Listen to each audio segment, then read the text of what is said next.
Je suis au Boisé Minor pour rencontrer Patrick Paré qui va m'expliquer que le zoo travaille aussi ici. OK, Kim. Ah!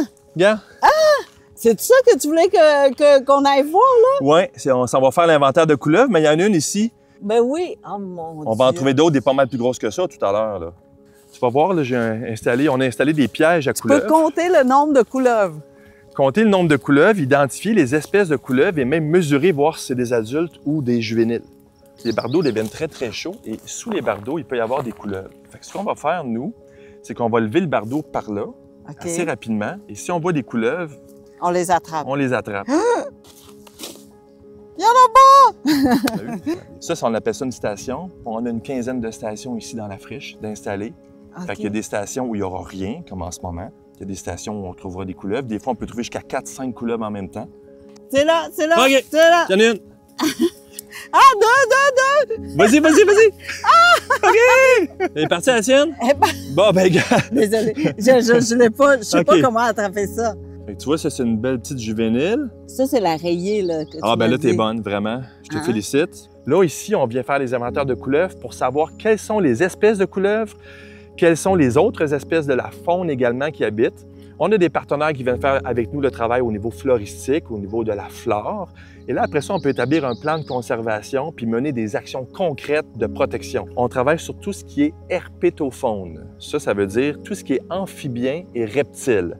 OK. Pour mieux vulgariser, les couleuvres, les tortues, les salamandres et les grenouilles. Ça, c'est le premier groupe sur lequel on travaille.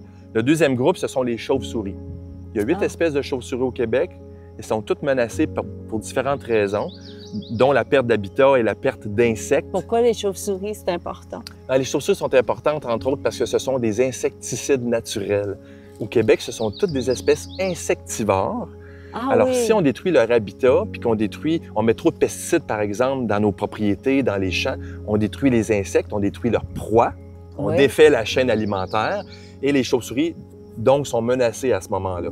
Si on garde nos chauves-souris, c'est des consommateurs d'insectes extraordinaires. Une chauve-souris peut manger plusieurs centaines d'insectes à chaque jour. Et parmi ces insectes-là qu'elle consomme, il y a des insectes qui sont, entre guillemets, nuisibles pour l'être humain. Des moustiques, des papillons qui sont nuisibles à l'agriculture, par exemple. Fait que les chauves-souris peuvent aider dans nos actions d'agriculture, si tu veux, au Québec. Et on pourrait peut-être mettre un jour moins de pesticides dans nos champs, moins d'insecticides. Là, tu es en train de me dire là, que je devrais avoir quelques chauves-souris chez nous si je ne vais pas de maringouin. Oui. Oui, bon, ben, mais tu ne pourras pas les importer chez vous. C'est la chauve-souris qui va décider d'aller chez toi. Comment fait que conserve tes arbres. OK, c'est grâce aux arbres que les chauves-souris vont venir. Parce que ça trouve des petits abris dans les arbres, dans les crevasses. J'ai plein d'arbres. Puis garde tes arbres morts également. C'est un chicot, là, un arbre mort qui est debout. Comme on dit, les arbres morts sont remplis de vie. Ah oui? Parce qu'il y a plein de champignons qui poussent là-dessus, il y a plein d'oiseaux qui vont aller dans les cavités pour y habiter, il y a plein d'insectes là-dedans également, puis les chauves-souris trouvent refuge aussi. Quand on soulève les souches, les roches, les salamandres se tiennent sous ces endroits-là. C'est ça, une salamandre? Oui, c'est ça ici. Parce qu'elles aiment l'humidité. Il faut faire attention quand on les manipule. Ça a 4 pattes comme ça? Ça a 4 pattes. C'est comme un petit lézard. Ben oui!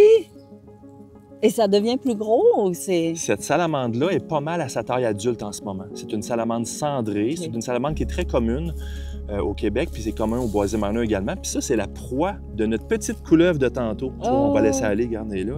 Mais... OK. Puis, donc, vous voulez être sûr que la population des salamandres est stable? Exactement. Pour les couleuvres? Oui. Au Québec, il y a 65 espèces en péril. 65 espèces vulnérables ou menacées dans les vertébrés. Et puis, nous, ce qu'on veut faire, c'est qu'on veut vraiment travailler sur au moins la moitié de ces espèces-là, comme la couleuvre à collier, comme les chauves-souris, comme certaines espèces d'oiseaux menacés également. Puis, c'est ça l'objectif de Mission Faune, c'est d'en faire de plus en plus pour la conservation de la faune, la protection. On le fait par la recherche scientifique, on le fait par des activités d'éducation également. Fait qu'en travaillant sur ces espèces-là, je protège d'autres espèces qui vivent autour, je protège leur habitat naturel. Et c'est ça l'objectif. Et l'écosystème. Et tout ça le bien-être de nous-mêmes. Oui, parce que les animaux et la nature nous rendent une multitude de services écologiques. Alors, c'est profitable aussi pour l'être humain et pour la planète. Eh oui. Donc, mais il y a beaucoup de travail à faire. Ah oui, on lâche pas. Il faut que tu aies des bons genoux, là.